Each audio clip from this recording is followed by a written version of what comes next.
Please like the video and share it so that it reaches many more people and you get sawaba, or rewards from Allah. This could be a sawabe jariyah or continuous reward for you long after you are gone. Volume 7, Book 62, Number 15. Narrated by Aisha. Allah's Apostle said to me, "You have been shown to me twice in my dreams. A man was carrying you in a silken cloth and said to me, 'This is your wife.' I uncovered it, and behold, it was you. I said to myself, 'If this dream is from Allah, He will cause it to come true.'"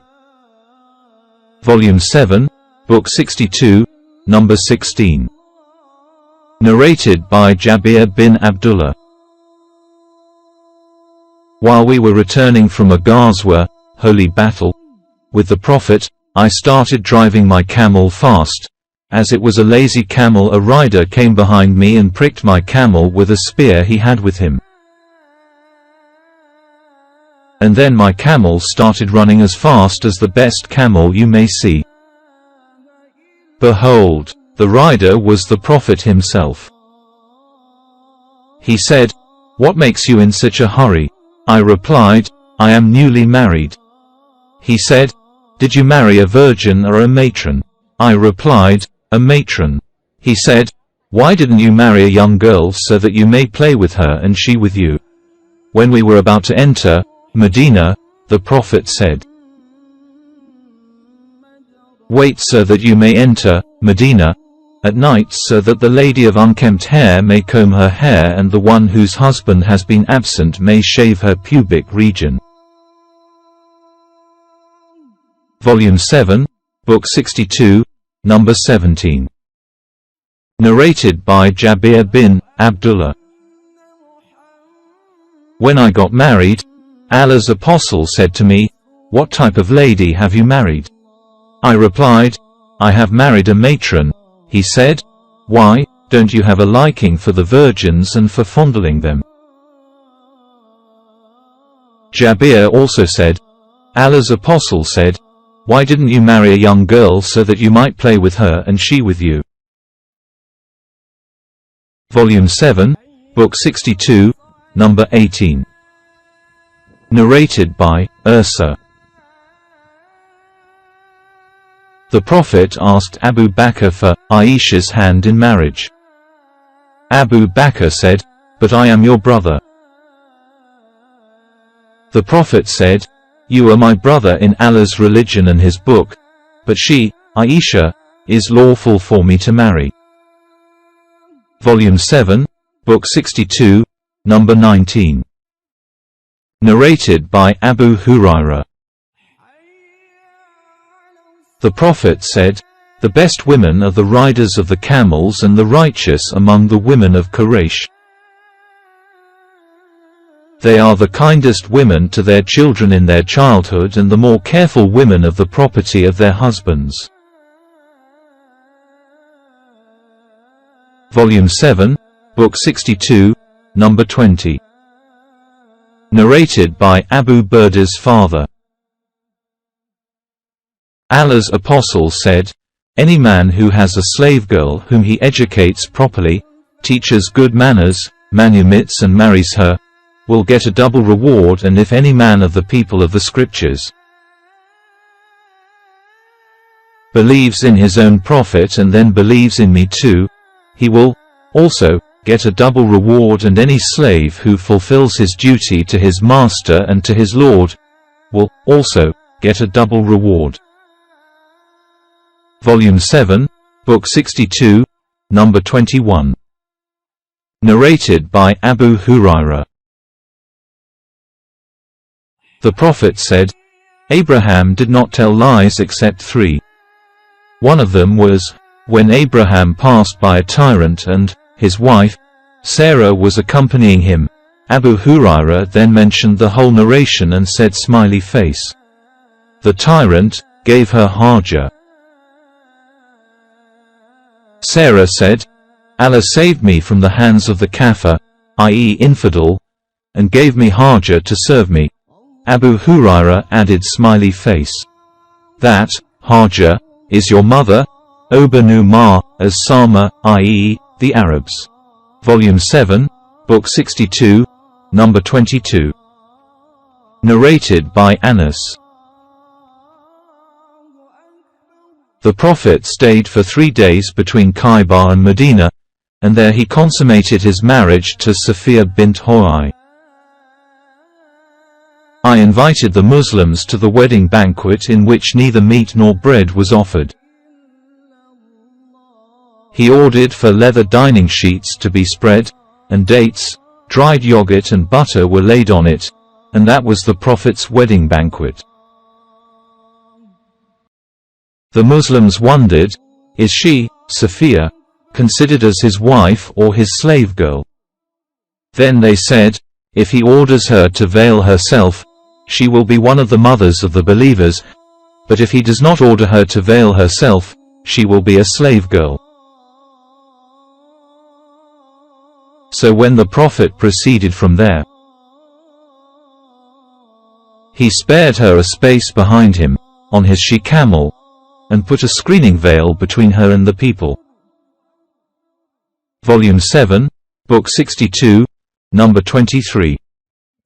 Narrated by Anas bin Malik. Allah's apostle manumitted Safiya and regarded her manumission as her ma.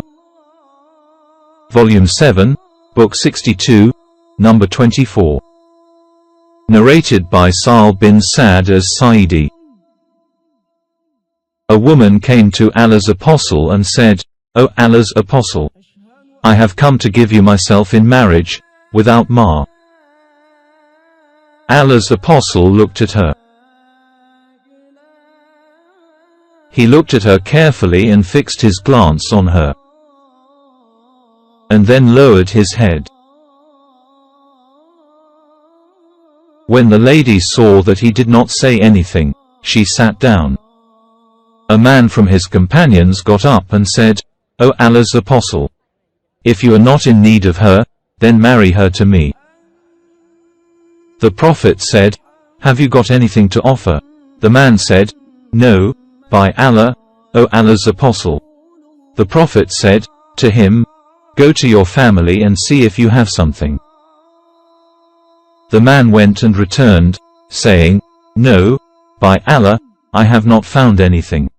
Allah's apostle said, go again, and look for something, even if it is an iron ring.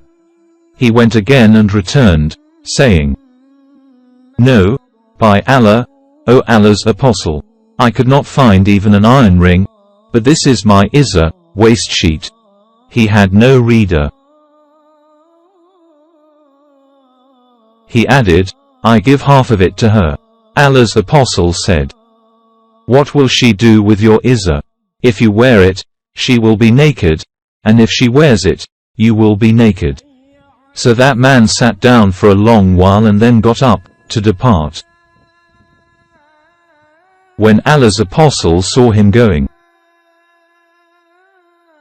he ordered that he be called back. When he came, the Prophet said, how much of the Quran do you know? He said, I know such surah and such surah, counting them. The Prophet said, do you know them by heart?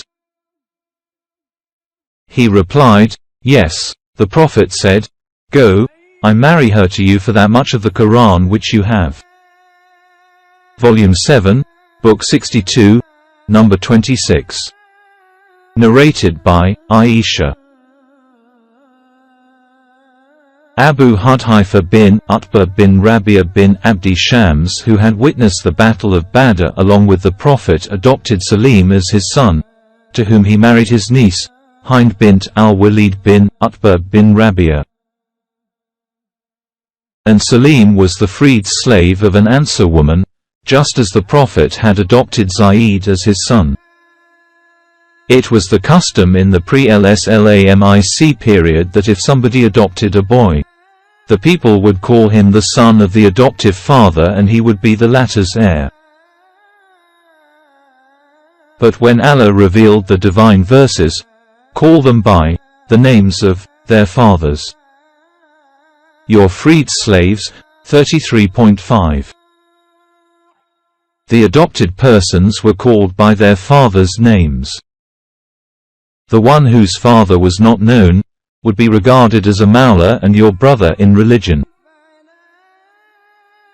Later on, Salah bint Suhail bin Amra al-Quraishi al-Amiri, and she was the wife of Abu Hudhaifa bin Utbah, came to the Prophet and said, O Allah's Apostle, we used to consider Salim as our adopted son.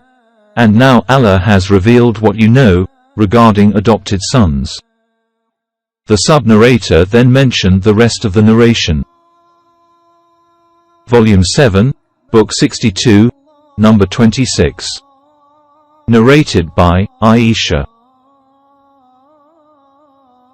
Allah's Apostle entered upon Dubar bint Az Zubair and said to her, Do you have a desire to perform the Hajj?